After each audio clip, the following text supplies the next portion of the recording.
Kaya kailangan natin ng maayos na basehan sa pagpili ng kandidato. Yung hindi karapat-dapat, tanggalin na sa listahan. Nakakamiss talaga si Senador Miriam Defensor Santiago noon. Yun ang tipong senador na may paninindigan at taglay na talino. Sana nga magkaroon ulit tayo ng ganong senador.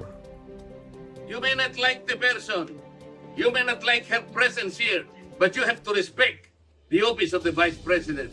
That is all, because that is guided by the tradition. Ayan si Congressman Marcoleta. Matalino, matapang, may integridad at laging nasa tama.